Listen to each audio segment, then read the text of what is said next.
그렇게 되면 도배를 새로 싹 다시 해야 돼요. 이 얼마나 비효율적일까요? 손해는 말할 것도 없겠죠. 그런데 고객은 그때 정말 짜증납니다. 안녕하세요, 개스비입니다. 오늘 말씀드릴 주제는 인테리어 하면서 쌍욕이 나오는 순간입니다.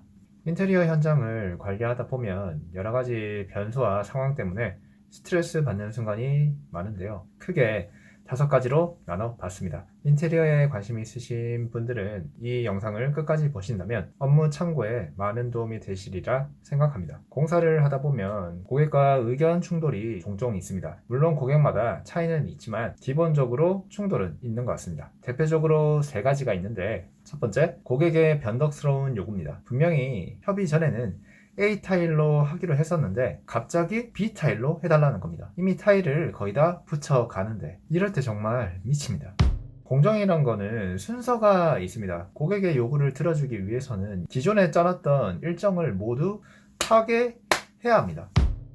예를 들어 보겠습니다. 보통 도배는 타일이 끝나고 들어오는 경우가 많습니다. 왜냐하면 도배 후에 타일이 들어가면 어떻게 될까요? 작업을 하다가 도배지가 타일에 긁혀서 손상이 될 수도 있고 타일 본드가 묻어서 도배가 엉망이 될 수도 있겠죠. 그렇게 되면 도배를 새로 싹 다시 해야 돼요. 이 얼마나 비효율적일까요? 손해는 말할 것도 없겠죠. 그런데 고객은 이 사정을 모르니까 그냥 해달라는 편이 많습니다. 아, 모르겠고 나 돈 냈어, 해줘. 결국 요구를 들어주게 된다면 공기는 공기대로 길어지게 되고 다음 공정팀한테도 양해를 구해야 됩니다. 왜냐면 그 작업팀도 저희 한 현장만 바라보는 게 아니기 때문에 자기만의 일정이 있을 거 아닙니까? 운이 나쁘면 팀을 못 구하게 되는 경우도 생길 수 있습니다. 정말 욕 나오는 상황입니다. 두 번째, 사공이 많을 때, 보통 부부 고객일 경우에 이런 경우가 좀 생기는 것 같습니다. 서로의 취향이 달라서 일어나는 경우인데요. 남편분은 A 도배지로 해달라고 했어요. 그래서 A 도배지를 열심히 도배하고 있는데 아내분이 오시더니 이거 누가 A 도배지로 하라고 했냐, 당장 B 도배지로 해라. 그러면 작업을 스탑해야 됩니다. 그럼 공기는 또 길어지게 되겠죠. 그리고 연계된 만큼 인건비는 곱으로 늘어나게 되겠죠. 오늘 끝날 수 있는 작업을 내일, 그 모레까지 끌고 가게 되니까요. 운 나쁘면 또 다음 공장팀한테 양해를 구하고 아쉬운 말을 들을 수도 있습니다. 정말 욕 나오는 상황입니다. 세 번째, 애정에도 없는 요구를 들어달라 할 때입니다. 협의할 때는 아무 말 없다가 공사를 하다가 갑자기 여기가 좀 아쉽네, 여기도 좀 더 해주세요, 저기도 좀 해주시면 안 돼요? 이런 식으로 그 양이 적은 양이면 추가 견적을 요구하기도 좀 애매합니다. 그런데 그 작업이 새로 작업자를 불러야 되는 경우면 더 골이 아파지는 거죠. 그래서 고객한테 고객님 이거는 추가 비용이 들 수 있습니다 라고 이렇게 말을 하면 노발대발 하시는 경우도 있죠. 달랑 이거 하나 하는데 무슨 돈이 든다는 말이냐, 그냥 좀 서비스로 해달라, 이렇게 말입니다. 예를 들어 타일하는 사람한테 목작업을 한다든지 도배를 시킬 수는 없는 노릇이지 않습니까? 그래서 이런 경우가 적지 않게 발생하는 편이기 때문에 항상 이런 것까지 생각을 하고 견적을 산출하는 편이 좋습니다. 그렇지 않으면 일은 일대로 하고 손해는 손해대로 볼 수가 있습니다. 이것도 욕 나오는 상황 세 번째입니다. 여기까지가 대표적인 고객과의 충돌을 말씀을 드렸고, 작업자와의 마찰에 대해서도 말씀을 드리겠습니다. 크게 2가지로 나눠봤습니다. 첫 번째, 작업자의 프라이드. 작업팀은 보통 10년 이상 하신 분들이 많습니다. 그렇기 때문에 자기 기술의 프라이드가 많이 높기 때문에 자신만의 작업 방식을 고수하시는 편이 정말 많습니다. 그러다 보니 관리자와, 특히 신입 관리자와 마찰을 겪는 경우가 적지 않은데요. 입사한 지 얼마 안 된 신입이 이거 이렇게 작업하시면 안 돼요, 이거 이렇게 해주세요 라고 하잖아요. 이러면 난리가 납니다.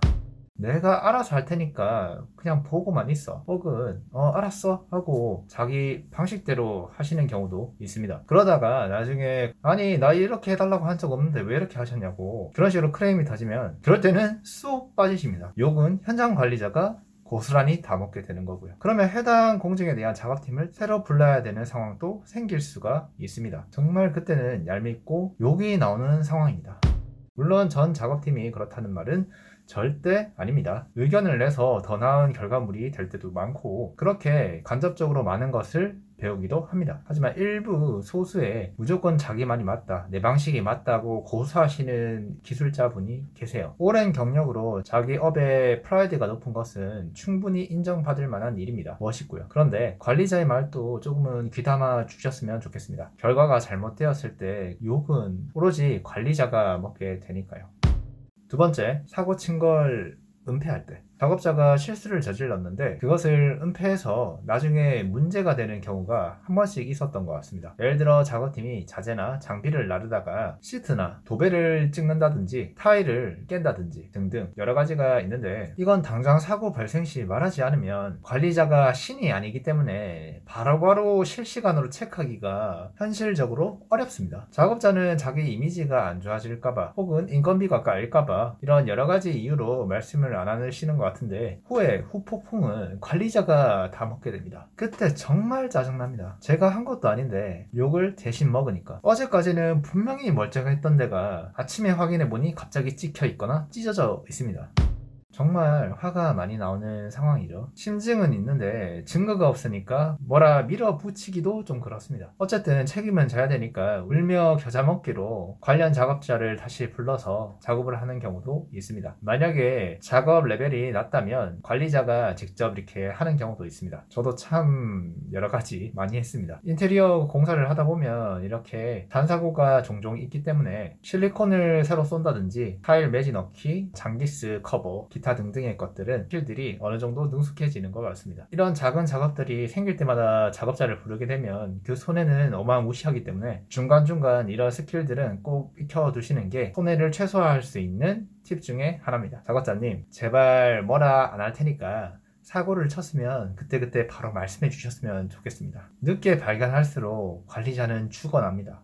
정말. 물론 자기도 모르게 실수를 해서 그것을 캐치를 못하는 경우도 있어요. 그래서 말 못하는 경우도 있고요, 충분히. 그런데 만약에 자기가 인지하고 있는 상황에서 실수가 일어났을 때, 사고가 일어났을 때는 꼭 바로바로 말씀해 주셨으면 감사하겠습니다. 많은 관리자들이 그것 때문에 머리 아파하고 힘들어합니다. 부탁드립니다. 그 밖에도 여러 가지 많지만 크게 겪어봤던 5가지로 추려봤습니다. 인테리어에 관심 많으신 분은 참고하시면 좋을 것 같습니다. 네, 오늘 인테리어 영상은 여기까지고, 영상이 도움이 되셨다면 구독과 좋아요 부탁드립니다. 여러분의 작은 관심이 제가 영상을 만드는데 큰 힘이 됩니다. 감사합니다.